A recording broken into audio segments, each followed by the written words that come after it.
ब्रह्मसूत्र ब्रह्मसूत्र ग्रंथ में page number 158 और 158 पेज पर ऊपर से 6 नंबर की पंक्ति है। अंतिम एक शब्द आया है, सर्वतः पृष्ठेषु अनुत्तमेषु उत्तमेषु लोकेषु इति च आधारभूत्व श्रुति कार्ये ज्योतिषी उपपद्येतराम। मिल गया?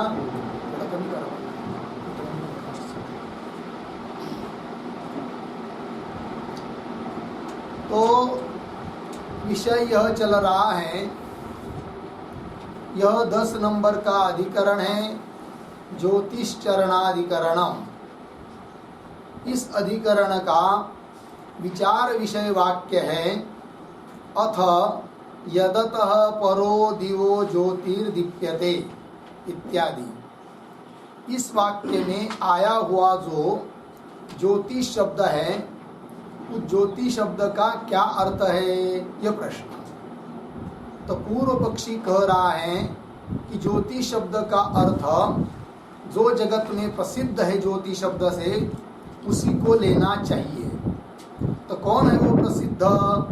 तो बताया कि ज्योति अर्थात प्रकाश, और प्रकाश के रूप में प्रसिद्ध है आदित्य, सूर्य जिसको कहते हैं। अतः ज्योति शब्द का अर्थ आदित्यादिक तेज ही लेना चाहिए, ऐसा पूर्व पक्षी ने कहा। और द्यु मर्यादा भी बताई है। यदि ज्योति शब्द से कार्य रूप जो आदित्य तेज है उसको न लेकर ज्योति शब्द का अर्थ यदि ब्रह्म करते हैं, तो उस तेज के लिए, ज्योति के लिए जो द्यु मर्यादा बताई है, अर्थात स्वर्ग आदि लोक की जो मर्यादा बताई है, वो भी संभव नहीं हो पाएगी। मत बताइए मर्यादा। अतः ज्योति शब्द से कार्य तेज को ही लेना चाहिए, अर्थात ज्योति शब्द का अर्थ हुआ आदित्यादिक तेज। क्योंकि मर्यादा परो दिवो ज्योति ही, इस प्रकार ब्राह्मण वाक्य उस ज्योति शब्द के अर्थ की मर्यादा बता रहा है। और मर्यादा अर्थात मर्यादित सीमित अर्थ वही हो सकता है जो कार्य है, ब्रह्म तो असीमित है। इसलिए ज्योति शब्द का अर्थ ब्रह्म नहीं है, अपितु ज्योति शब्द का अर्थ आदित्यादिक ही है, ऐसा पूर्व पक्षी ने कहा। दूसरी बात कि ब्रह्म प्रदेश रहित है, अर्थात निरवयव है, और उसमें प्रदेश की कल्पना, अवयव की कल्पना करना भी ठीक नहीं है कि वो ब्रह्म अर्वाक है, द्यु इत्यादि लोगों के नीचे है, ऊपर है, इत्यादि रूप से कहना उसके लिए संभव नहीं है। और कार्य रूप जो परिचिन्न तेज है आदित्यादिक, उसके लिए तो कहना संभव है। अतः ज्योति शब्द का अर्थ आदित्यादिक तेज को ही लेना चाहिए, ऐसा पूर्व पक्षी ने कहा।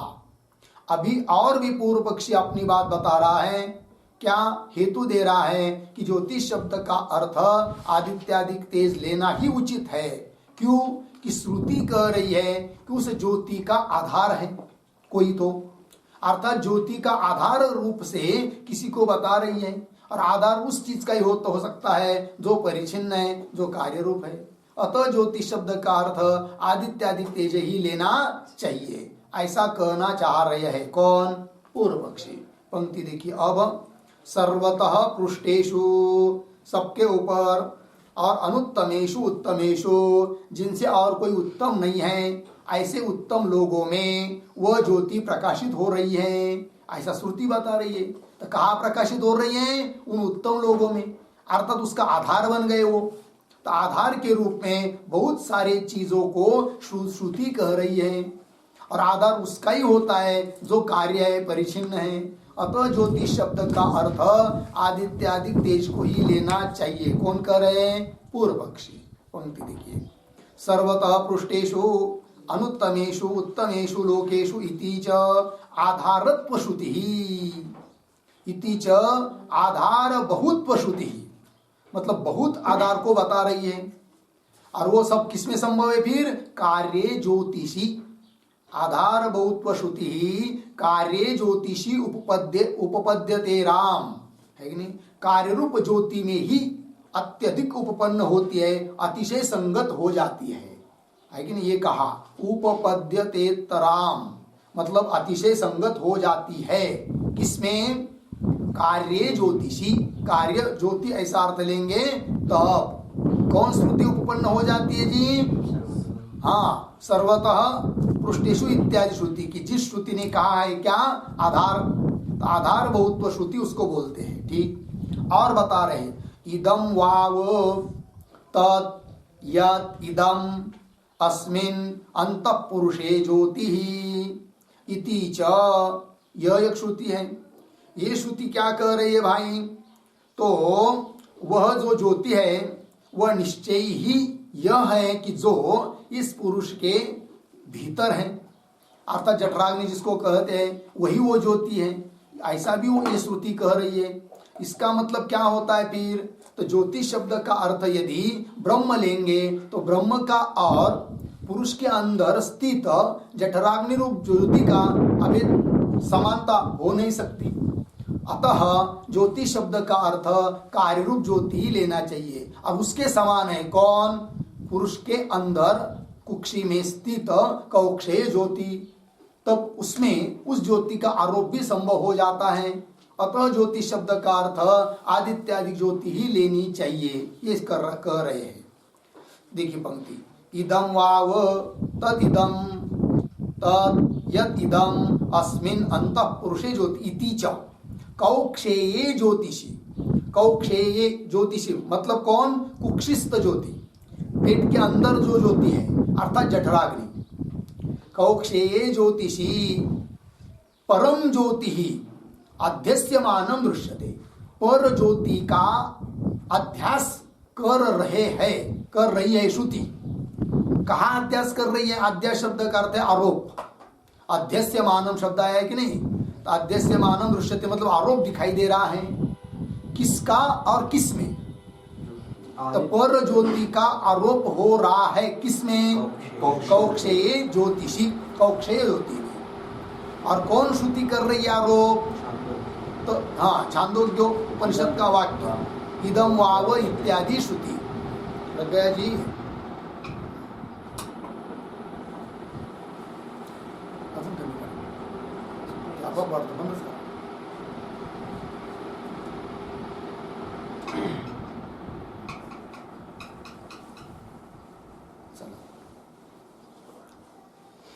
तो इति च कौक्षेये ज्योतिषी, कुक्षिस्थ ज्योति में परम ज्योति ही, परम ज्योति अध्यस्यमानं दृश्यते, पर ज्योति का अध्यास अर्थात आरोप दिखाई दे रहा है। तो बोलेंगे ठीक है, दिखाई दे रहा आरोप, तो उससे क्या सिद्ध होगा? तब आगे के वाक्य में कह रहे हैं सारूप्य निमित्ताः च अध्यासाः भवन्ति।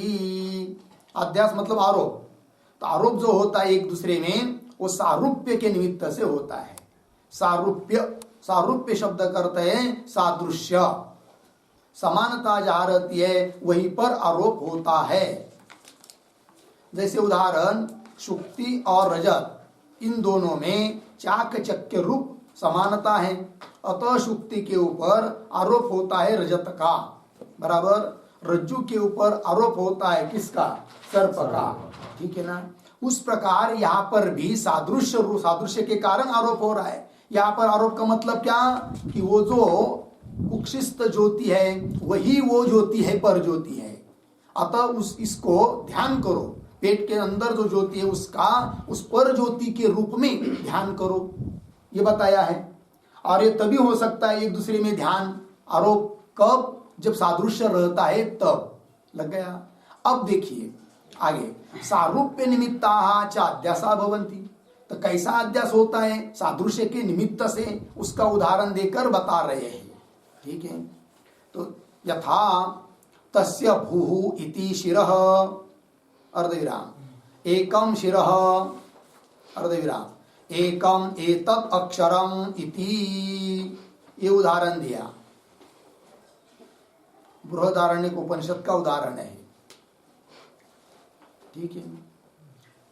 तो तस्य भूः इति शिरः, उसका, उस प्रजापति का, यही क्या है जी? शिर है। तो क्या शिर में, शिर के रूप में भू को बताया, भू को शिर के रूप में बताया। अब क्यों आरोप हो रहा है? ये सादृश्य के कारण। इस श्रुति के ऊपर लिखिए एक वाक्य, यथा एकत्व साम्यात्,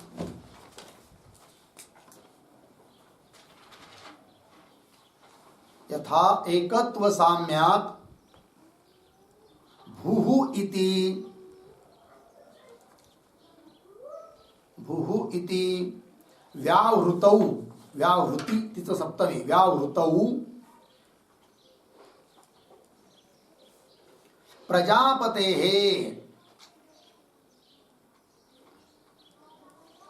प्रजापतेः शिरोदृष्टिः श्रुता, शिरोदृष्टिः श्रुता, अर्धविराम, तथा तथा जाठराग्नौ,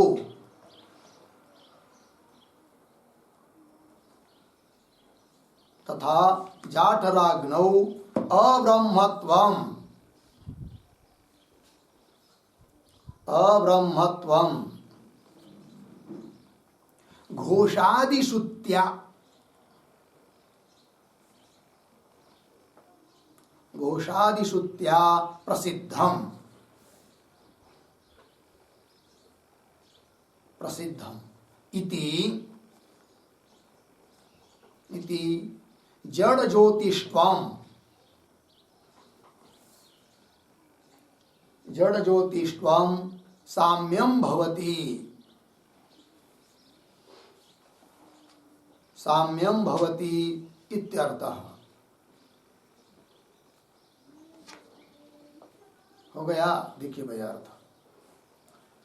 तो दृष्टांत क्या है, क्यों है? तो एकत्व साम्यात्, सादृश्य में आरोप होता है, एकत्व की समानता है दोनों में। कौन दोनों में?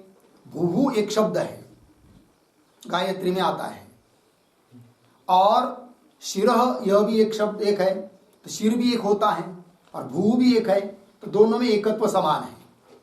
अतः भूहू इस व्याहृति में आरोप करना है, अर्थात भूहू इसमें ध्यान करना है। किसका? प्रजापते शिरो दृष्टि, प्रजापति के शिर की दृष्टि करनी है। कहा? भूहू में, भूहू इति व्याहृति में, इस शब्द में लग गया जी। अब क्यों? भूत एक शब्द है, उसमें क्यों शिर की दृष्टि करनी है? सादृश्य होने के कारण। क्या? एकत्व है कि नहीं? दृष्टांत हुआ। उस प्रकार इधर है जाठराग्नि, वही दे रहे, तथा जाठराग्नो, उस जाठराग्नि में बताया है क्या? कि वो परम ज्योति का ध्यान करना है जाठराग्नि में, है कि नहीं? कुक्षिस्ताग्नि में। क्यों? दोनों में समानता है, और समानता है तो जो जाठराग्नि है वो, उसको कोई ब्रह्म समझते हैं क्या? नहीं, वो अब्रह्म है। यदि जाठराग्नि अब्रह्म है तो उसमें आरोप किया जो पर ज्योति है वो ब्रह्म कैसे होगी? अर्थात वो भी ब्रह्म नहीं है। फिर कौन है वो? आदित्यादि तेज है। अर्थात ज्योति शब्द का अर्थ क्या लेना उचित है? आदित्यादि तेज ही लेना उचित है। ऐसा बोल रहा है कौन? पूर्व पक्षी। पंक्ति टीका टिप्पणी में, तथा जाठराग्नौ अब्रह्मत्व में प्रसिद्ध है। जठराग्नि को कोई भी ब्रह्म बोलते हैं नहीं, और ब्रह्म नहीं है, तो वो चीज है, वस्तु है।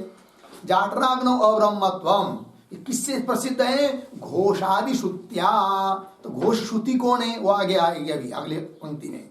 तो घोषादि श्रुत्या प्रसिद्धम, तो घोषादि श्रुति से कौन बात प्रसिद्ध है भाई? जाठराग्नि में अब्रह्मत्व। लग गया जी? अर्थात वो जड़ ज्योति है, और जठराग्नि यदि जोड़ ज्योति है तो उसमें आरोप किया है किसका? पर ज्योति का। अतः वो भी कैसी होगी फिर? जड़ ज्योति ही होगी। तो वो कौन होगा फिर? आदित्यादि का ही होगा, ब्रह्म नहीं हो सकता, ये कह रहे हैं। तथा जाठराग्नौ अब्रह्मत्वं घोषादिश्रुत्या प्रसिद्धम इति जड़ ज्योतिष्वम, जड़ ज्योतिष्वम, जड़ ज्योतिष्व इधर भी है जठराग्नि में, और जड़ ज्योतिष्व मतलब जड़ ऐसी ज्योति, जड़ ऐसा प्रकाश, वो आदित्य का भी है। अथवा ज्योतिष शब्द का अर्थ आदित्यादि तेज ही लेना उचित है, ये कहना। जड़ ज्योतिष्वम साम्यम भवति इत्यर्थ। लगा पंक्ति? चलिए भाष्य में, तस्य भूहु इति शिरः, एकम शिर, शिर एक होता है, और एकम एतद अक्षरम, और भू ये अक्षर भी क्या है? एक ही है। इति, इस प्रकार ये उदाहरण हुआ। उस प्रकार कौक्षेयस्य तु, ये किस लिए बताया, उदाहरण दिया भाई कि सारूप्य में अध्यास होता है, सारूप सादृश्य में आरोप होता है, ये बात।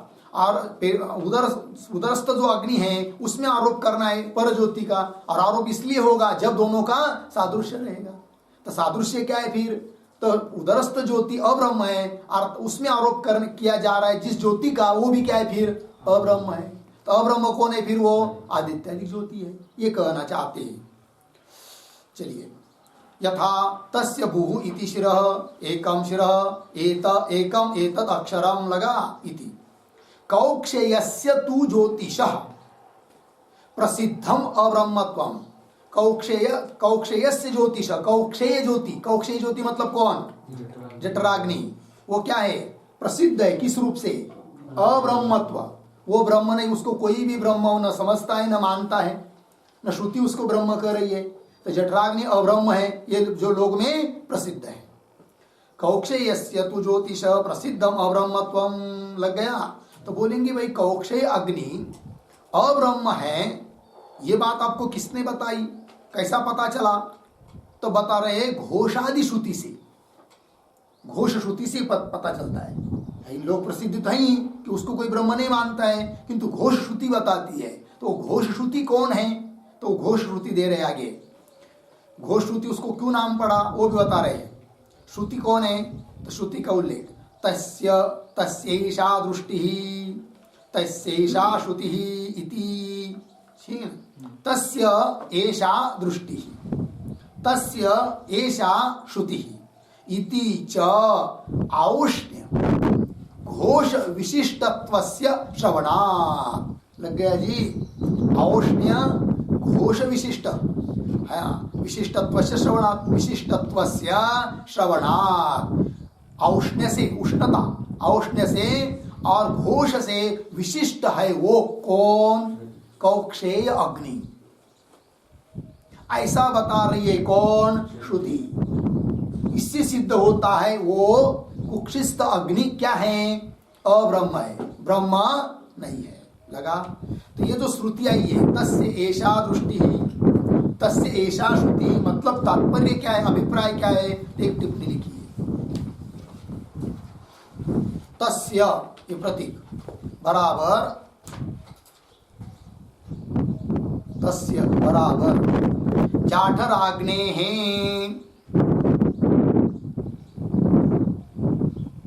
जाठराग्नेः, आगे प्रतीक एषा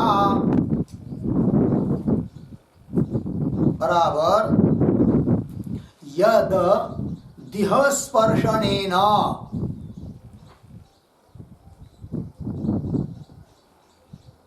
दिह स्पर्शनेन औष्ण्य ज्ञानम प्रसिद्धम, औष्ण्य ज्ञानम प्रसिद्धम। सा एषा दृष्टि, प्रतीक है, सा एषा दृष्टि बराबर दर्शनोपायः,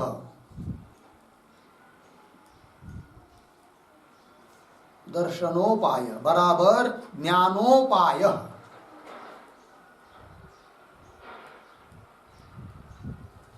पूर्ण विराम। आगे यत्, यत् कर्ण पिधानेन,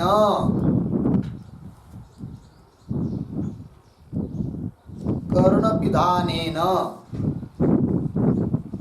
घोष श्रवणं भवति,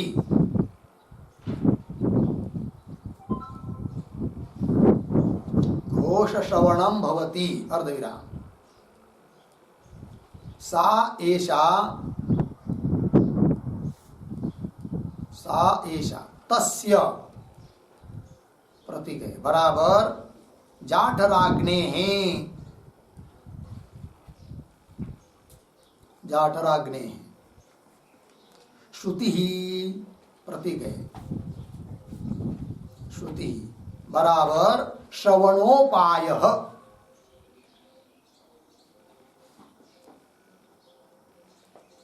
श्रवणोपाय। आगे इति एषा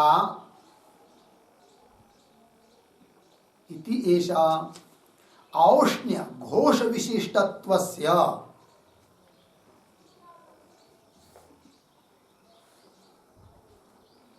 औष्ण्य घोष विशिष्टत्वस्य श्रुतिः अस्ति।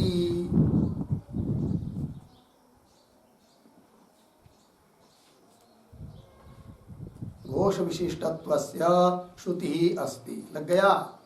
देखो भाई अर्थ। तस्य, तस्य प्रतीक है मतलब जाठराग्नि। ईशा, ईशा मतलब क्या?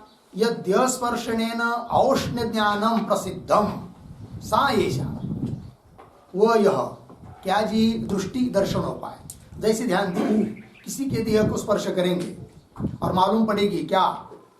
गर्मी, उष्णता, तो क्या मालूम पड़ता है? इसके पेट के में अग्नि अभी जल रहा है, जीवित है। और यदि शरीर को स्पर्श करने के बाद उष्णता मालूम नहीं पड़ेगी तो क्या निर्णय होता है कि जठर का अग्नि बुझ गया, अर्थात मर गया। लग गया? तो जठर अग्नि का ज्ञान कराने के लिए कारण कौन हुआ? यहाँ पर दर्शन, दर्शनोपाय, ज्ञानोपाय कौन हुआ? कि देह को स्पर्श करने के बाद उष्णता का ध्यान। ठीक है ना? इसी वही कहा श्रुति ने, तस्य, उस जठराग्नि की यह दृष्टि है, यह ज्ञान का उपाय है। कौन ज्ञान का उपाय है?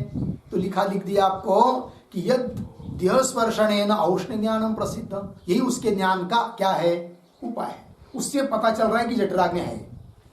दूसरा एक बताया, तस्य एषा श्रुति, तस्य जठराग्नि है, उसके लिए यह श्रुति है। यह श्रुति है मतलब क्या? जैसे कर्ण पिधानेन, यत् कर्ण पिधान, कान बंद कर दिया, ऐसा पूरा टोटल बंद कर दिया, या कान में अंगुली डाल दिया तो अंदर से भूक भूक भूक भूक ऐसा अग्नि आवाज आती है, घोष जिसको कहते हैं आवाज। जैसे अग्नि का जलने का आवाज आता है कि नहीं, वैसा अग्नि आवाज आता है। इससे क्या होता है? पता चलता है कि अग्नि जल रही है पेट के अंदर, जो है कि नहीं, ये बात हुआ। तो ये श्रवणोपाय हुआ, उसके ज्ञान का ये भी एक उपाय हुआ। लग गया कि नहीं? तो चलिए, तो तस्य एषा दृष्टि, तस्य एषा श्रुति, ये श्रुति है ना। तो आगे वो लिख दिया, यत् कर्ण पिधानेन, कान बंद करने से, घोष श्रवणम, शब्द का सुनाई देना, वही है उसकी जठराग्नि की श्रुति, अर्थात श्रवण का उपाय। इति एषा, यह औष्ण्य घोष विशिष्टत्वस्य श्रुति अस्ति। इसलिए इस श्रुति को कहते क्या? कौन श्रुति? घोषादि श्रुति। कौन श्रुति? तस्य एषा दृष्टि, तस्यैषा श्रुति। श्रुति को क्या बोलेंगे? घोषादि श्रुति है। और ये श्रुति क्या बता रही है फिर? जाठराग्नौ अब्रह्मत्वम, जाठराग्नि में अब्रह्मत्व की सिद्धि हो रही है, क्योंकि उस जठराग्नि के ज्ञान का उपाय बताया है कि नहीं? देह को स्पर्श करने के बाद उष्णता का ज्ञान और शब्द का ज्ञान, तो इसका मतलब वो ग्रहण हो रही है। कौन?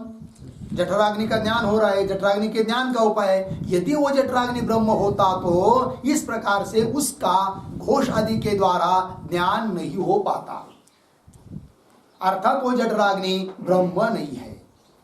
अर्थात कौन है फिर? अब्रह्म है। फिर उसके आरोप किया हुआ पर ज्योति, वो भी कौन होगी? अब्रह्म होगी। और अब्रह्म होगी तो ज्योति शब्द से कौन लिया जाएगी? वो वही लिया जाएगा कि जो अब्रह्म है। तो वो कौन है? आदित्यादिक तेजई है। लग गया जी? ऐसी सारी संगति है। तो देखिए मूल भाष्य में, तस्य एषा दृष्टि, तस्य एषा श्रुति इति च औष्ण्य घोष विशिष्टत्वस्य श्रवणात्। लग गया जी? मतलब उष्णता और घोष मतलब ध्वनि शब्द, तो घोष विशिष्टत्व की यह श्रुति है। कौन श्रुति? तस्य एषा दृष्टि, तस्य एषा श्रुति, वही बताया। इति च औष्ण्य घोष विशिष्टत्वस्य श्रवणात्। लग गया इतना? तो चलिए, इससे क्या सिद्ध हुआ फिर? वो जठराग्नि अब्रह्म है, उसमें आरोप किया हुआ वो भी अब्रह्म है। हो गया इतना? आगे चलिए, और आगे बता रहे हैं, और दूसरा कुछ लिंग दे रहे हैं कि जिससे ज्योति शब्द का अर्थ आदित्यादि का ही लेना पड़ेगा, ब्रह्म को नहीं ले पाएंगे। इसलिए पूर्व पक्षी अपनी बात रखने के लिए एक एक लिंग एक एक चिन्ह को हेतु को दे रहा है और कुछ बता रहा है। तत् एतद् दृष्टम, मिला पंक्ति। इसके पहले एक वाक्य लिखिए अवतरणिका के रूप में। ज्योतिष शब्द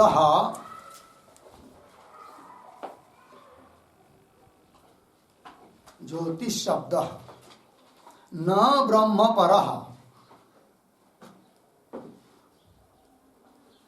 ज्योतिष शब्द न ब्रह्म परः अर्ध, हाँ कोई बात, किंतु आदित्यादि जड़ परः, किंतु आदित्यादि जड़ परः इत्यत्र लिंगांतरम आह, लिंगांतरम आह तदेतत् इति।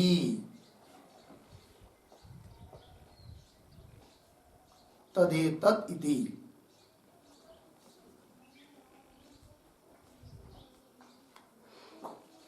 ठीक है जी, अर्थ देखिए भाई।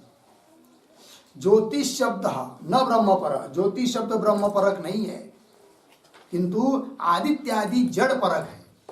इसके लिए और लिंग हेतु चिन्ह बता रहा है कौन? पूर्व पक्षी। देखिए फिर, तत् एतद् दृष्टं च श्रुतं च इति उपासीत इति च श्रुतेः चक्षुष्यः श्रुतः भवति य एवं वेद इति च अल्प फल श्रवणात् अब्रह्मत्वम्। ठीक है जी। क्यों अब्रह्म है? ज्योतिष शब्द का अर्थ ब्रह्म नहीं है, अब्रह्म है। क्यों? अल्प फल बताया है। किसने? श्रुति ने।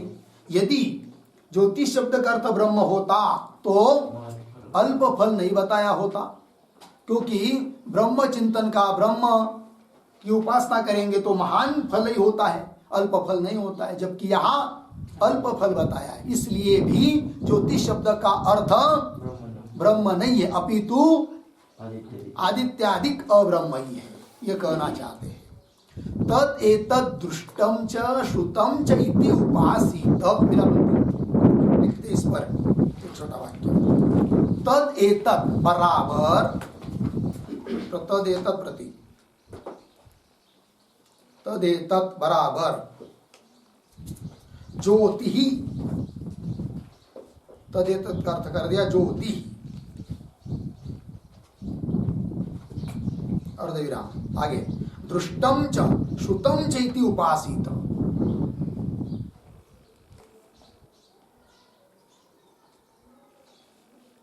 दृष्टं च श्रुतं च इति उपासीत। ठीक हो गया।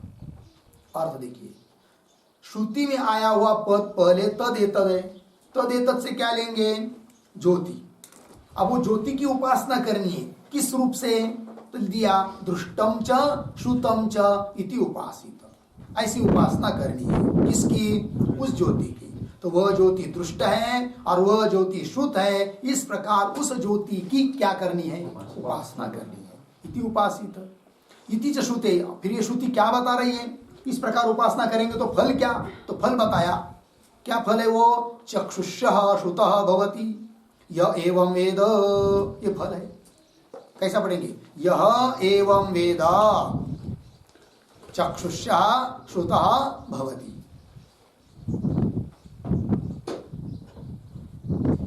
ठीक है, मतलब क्या? उस इस श्रुति का भी अर्थ लिखेंगे। तो लिखते हैं प्रतीक यह, यह बराबर उपासकः, उपासक। आगे प्रतीक एवं वेद, एवं वेद बराबर जानाति,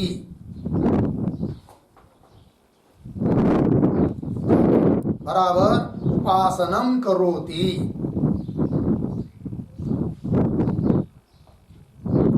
उपासनं करोति।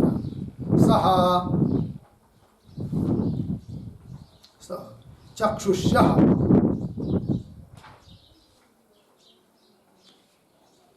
चक्षुष बराबर चक्षुर्हितः, चक्षुर्हितः बराबर सुंदरः, सुंदरः अर्धविराम, आगे प्रतीक श्रुतः, श्रुतः बराबर विख्यातः भवति,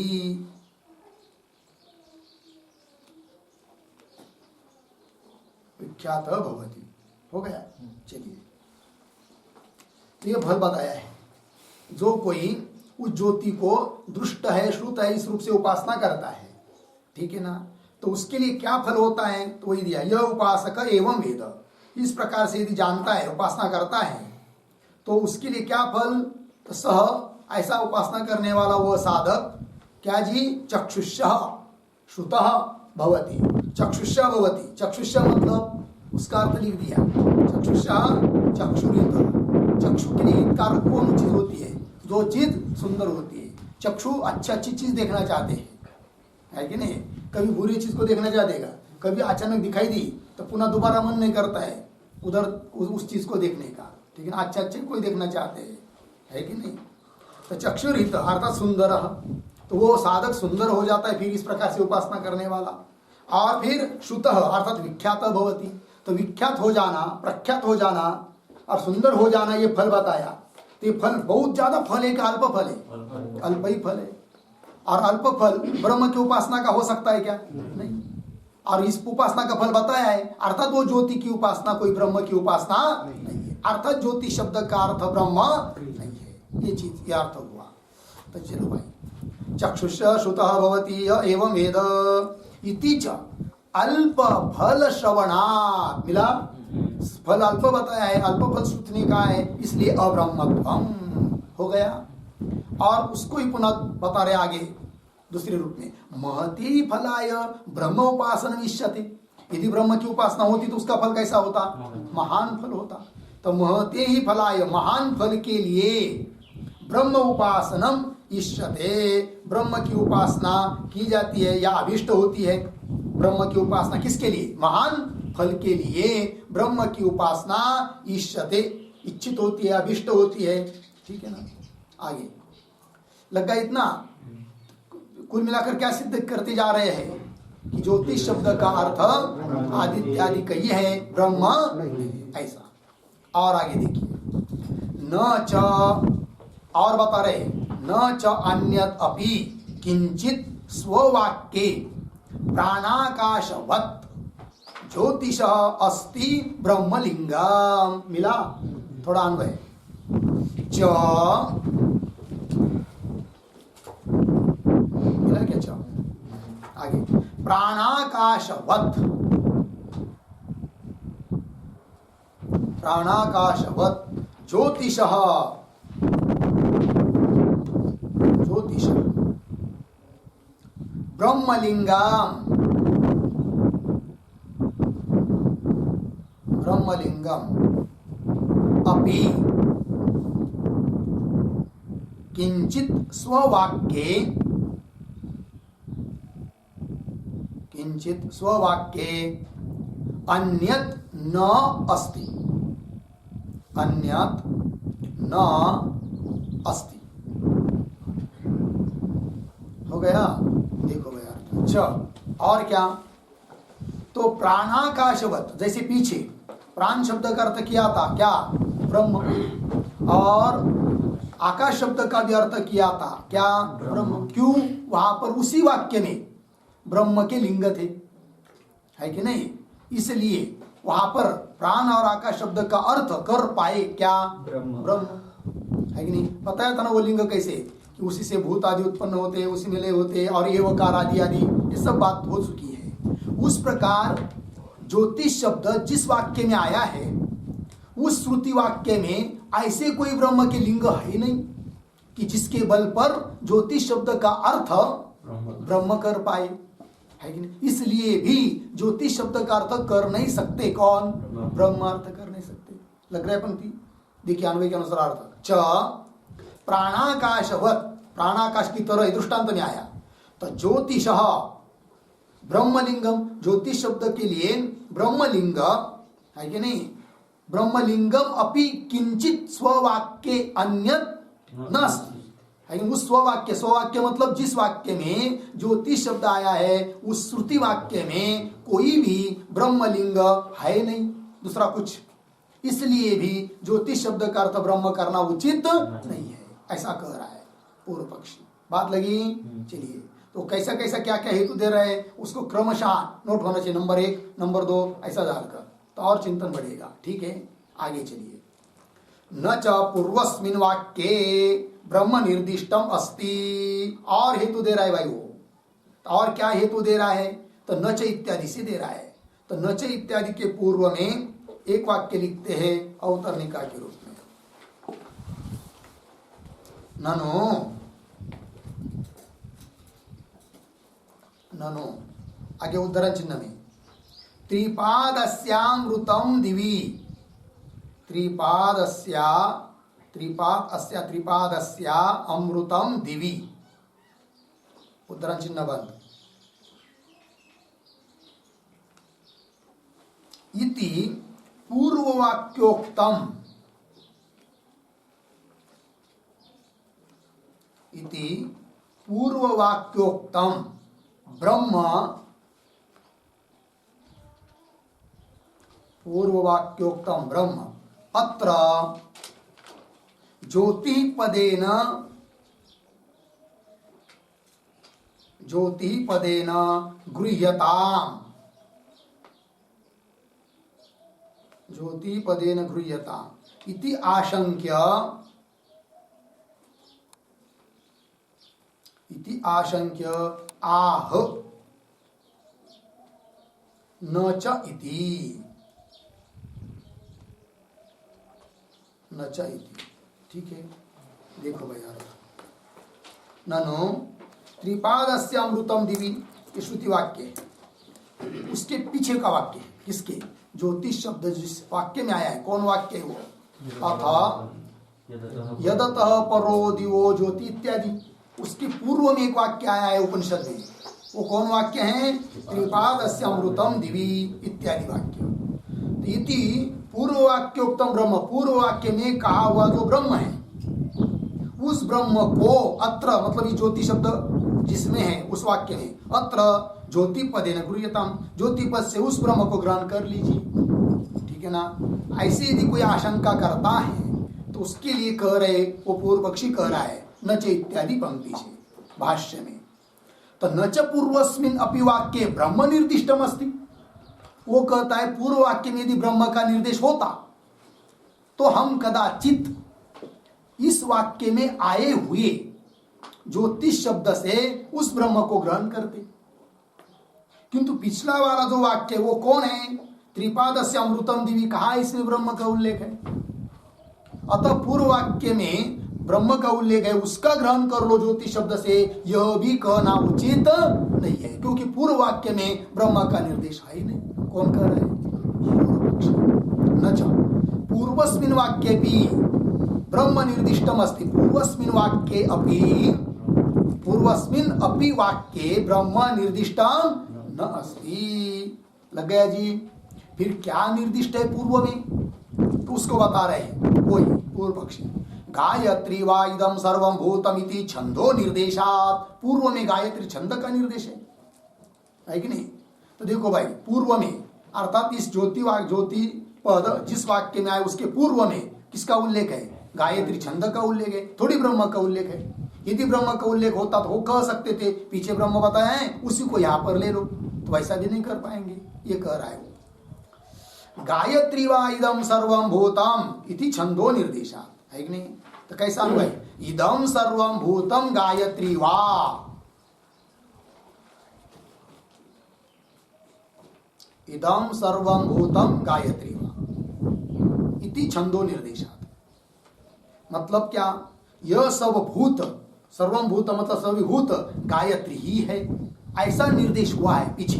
लगा, ब्रह्म का निर्देश नहीं है, इतना लगा ना।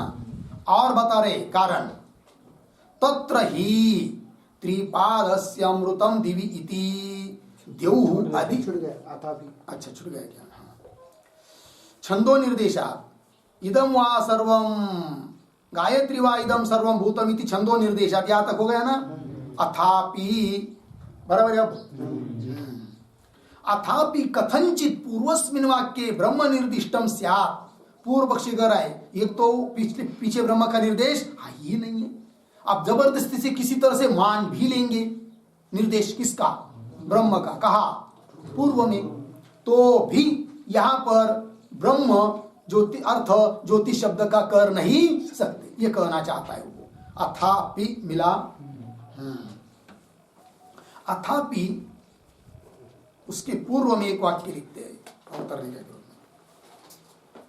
ननु सर्वात्मकत्वम,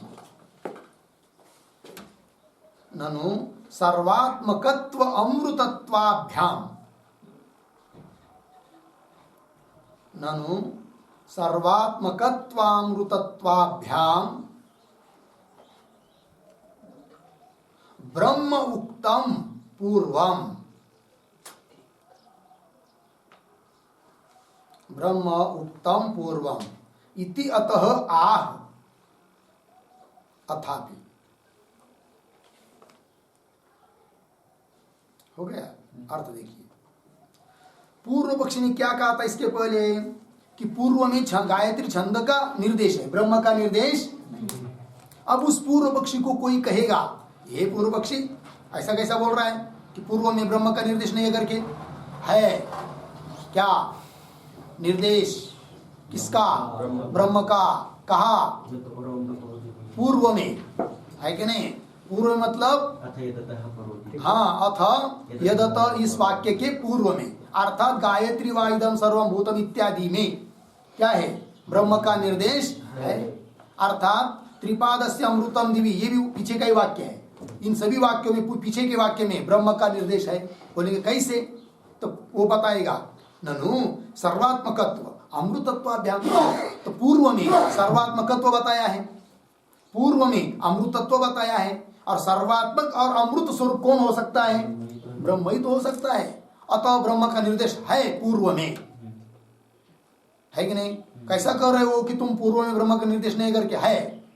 तो यदि पूर्व में ब्रह्म का निर्देश है तो यहां पर भी ज्योति शब्द से उसी ब्रह्म को ले लो, ऐसा कोई कहेगा उस पूर्व पक्षी को? लग गया। तब पूर्व पक्षी बोल रहा है, अरे भाई ठीक है, तुम कह रहे हो कि पीछे सर्वात्मकत्व बताया है, अमृतत्व बताया है, तो ब्रह्म का निर्देश मान लेते हैं। किंतु ब्रह्म का निर्देश पूर्व में होने पर भी किसी तरह से मान लेंगे तो भी यहां पर ब्रह्म का निर्देश नहीं मान सकते। कौन कह रहा है?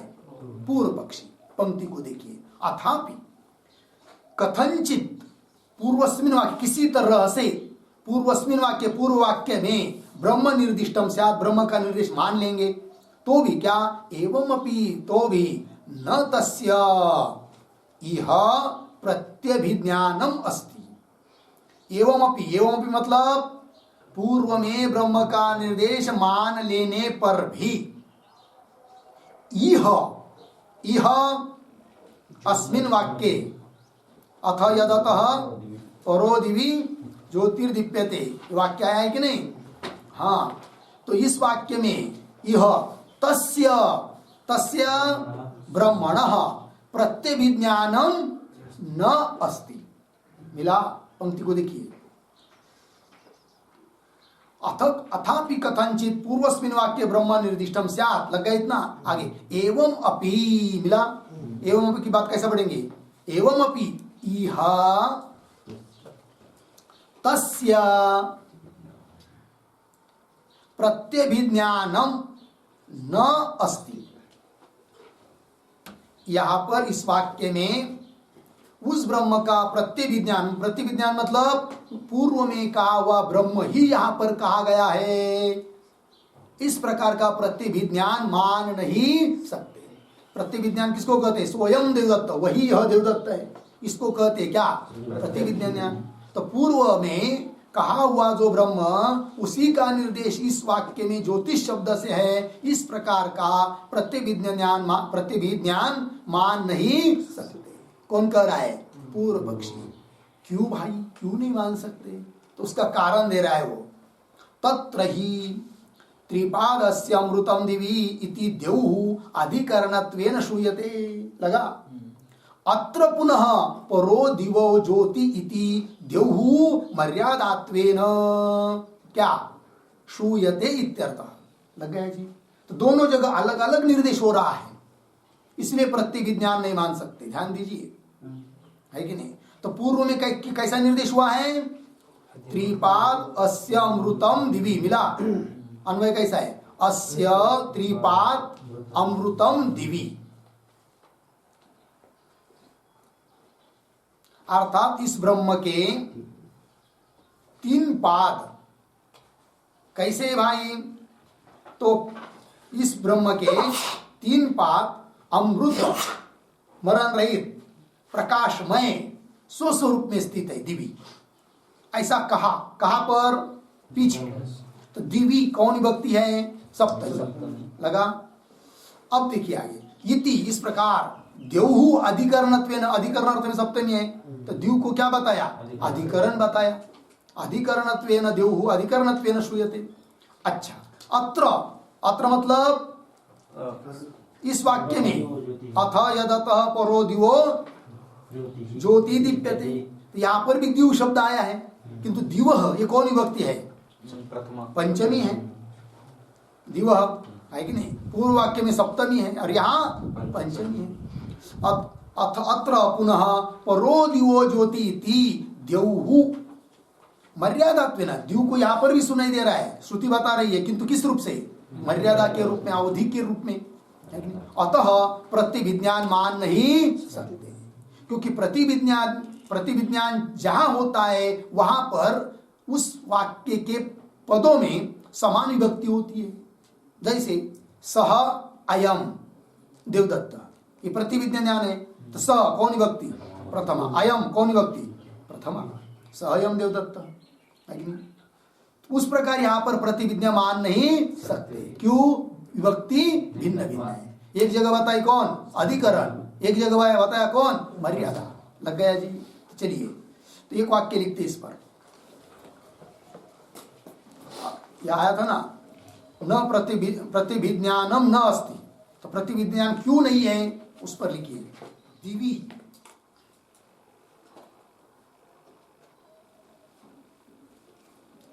कौंस में लिखिए सप्तमी, दिवी शब्द में सप्तमी है, अर्धविराम। आगे दिवः कौंस में लिखिए पंचमी। इति विभक्ति भेदात,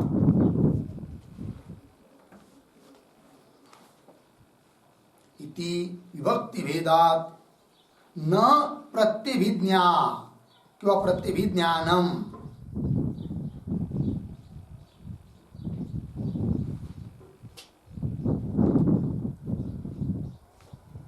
प्रतिविज्ञा न प्रतिविज्ञा। लग गया? हाँ, इत्यर्थ। न प्रतिविज्ञा अस्ति, पूर्ण कर लीजिए वाक्य। यतो ही यत्र प्रतिविज्ञा भवति, यत्र प्रतिविज्ञा भवति तत्र सोयम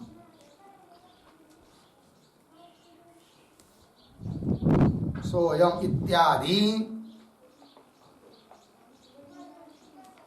इत्यादि समान विभक्ति ही भवति।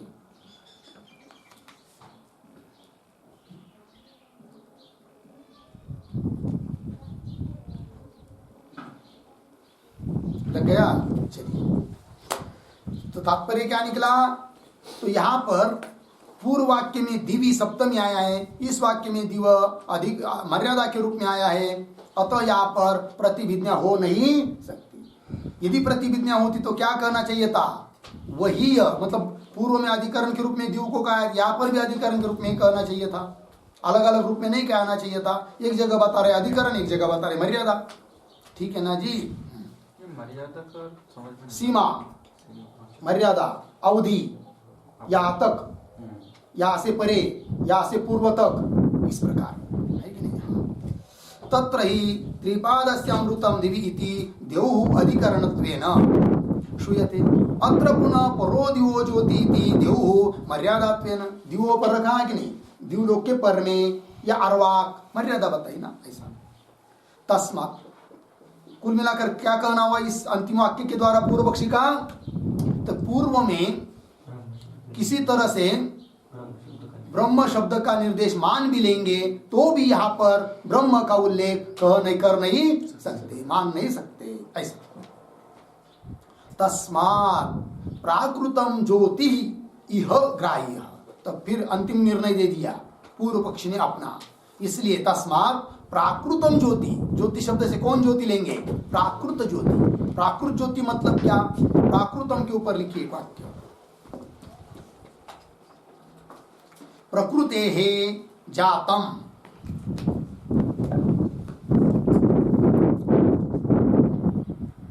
प्रकृतेः जातम प्राकृतम बराबर कार्यम, कार्यम बराबर आदित्यादिकम तेजः, आदित्यादिकम तेजः। अत्र ज्योतिष शब्देन, अत्र ज्योतिष शब्देन ग्राह्यः इत्यर्थः।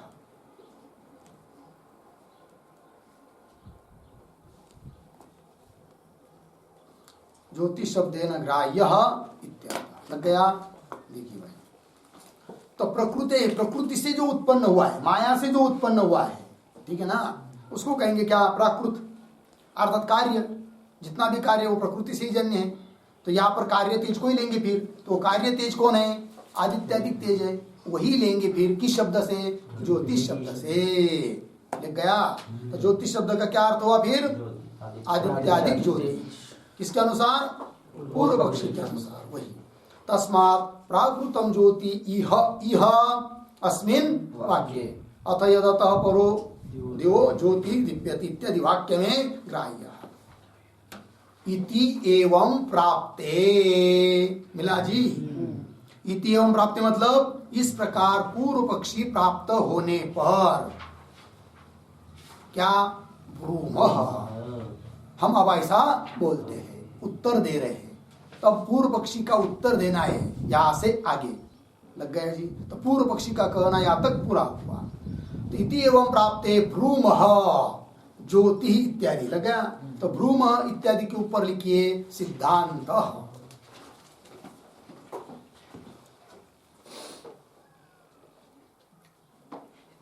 तो सिद्धांत, तो सिद्धांत पक्ष आ रहा है। तो क्या आ रहा है सिद्धांत पक्ष भाई? तो सूत्र आ रहा है। कौन सूत्र? 24 नंबर का ज्योतिष चरणाभिधानात्, ये सूत्र आ रहा है। बराबर? सूत्र का उच्चारण करते हैं। ज्योतिष चरणाभिधानात्, ज्योतिष चरणाभिधानात्। 1:1:24 बराबर? तो उसी का व्याख्यान भाष्य में हो रहा है। ज्योति यह ब्रह्मग्राह्यं कुतः चरणाभिधानात् इत्यादि। लग गया? उसके पूर्व में इस सूत्र का अर्थ लिख लेते हैं। तो लिखिए सूत्रावतरणम,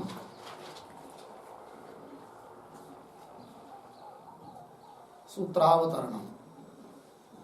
तो उदाहरण चिन्ह में अथ यदतः परो दिवो, अथ यदतः परो दिवो ज्योतिर्दीप्यते। उदाहरण चिन्ह 1 छांदोग्य 3:13-7।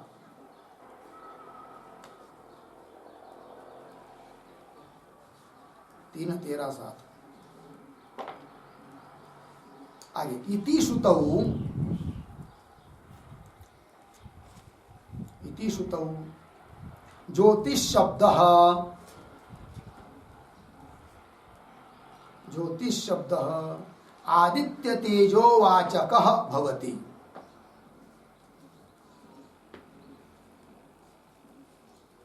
आदित्य तेजो वाचकः भवति। पूर्ण विराम। उदाहरण चिन्ह में अतो परो दिवः,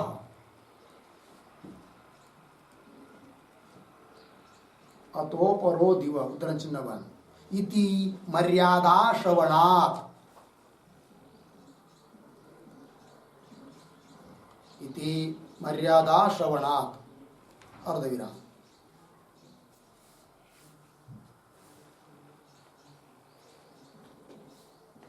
पुनः उद्धरण चिन्ह में विश्वतः पृष्ठेषु उद्धरण चिन्ह 1 इति अधिकरण निर्देशोपपत्तेः इति अधिकरण निर्देशोपपत्तेः च ज्योतिष शब्दः आदित्य तेजोवाचकः आदित्य तेजोवाचक भवति इति पूर्व पक्षे प्राप्ते इति पूर्व पक्षे प्राप्ते। फिर आ रहा है सूत्र सूत्राम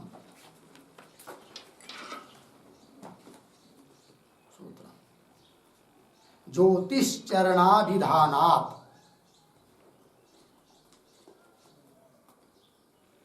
1:1:24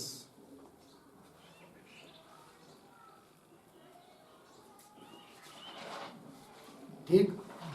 पदच्छेद ज्योति ही चरणाभिधानात् 2 पद है।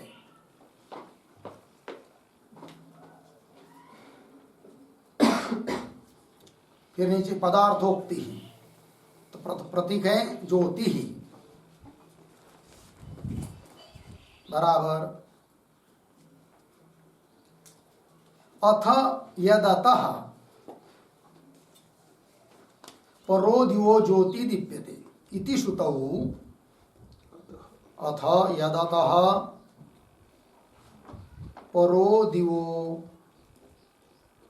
ज्योतिर्दीप्यते इति श्रुतौ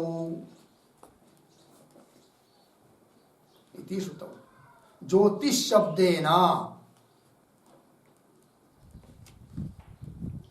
शब्देन परमात्मा एव ग्राह्य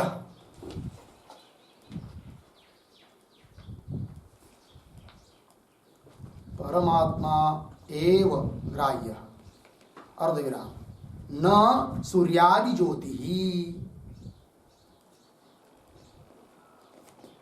न सूर्यादि ज्योति पूर्ण विराम। आगे कौंस में कुतः प्रश्न चिन्ह आगे की तरफ बांध देकर कौंस बंद कुतः हुआ। फिर आगे प्रतीक चरणाभिधानात्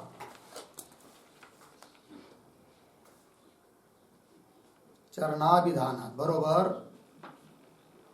उद्धरण चिन्ह में पादोस्य सर्वाभूतानि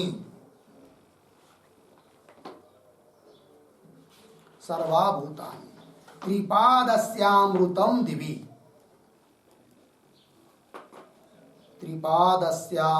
अमृतम दिवि छांदोग्य 3:12-6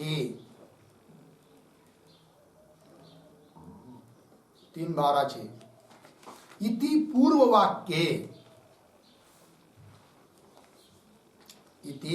पूर्ववाक्ये ब्रह्मणः पादत्रयाभिधानात्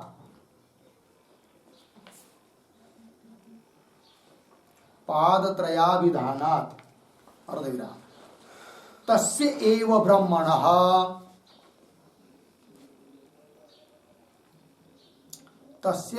ब्रह्मणः अत्र बराबर अथ यदतः इत्यादि ज्योतिर्वाक्ये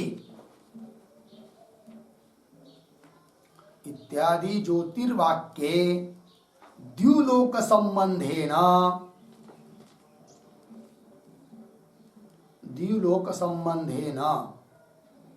प्रत्यभिज्ञायमानत्वात्,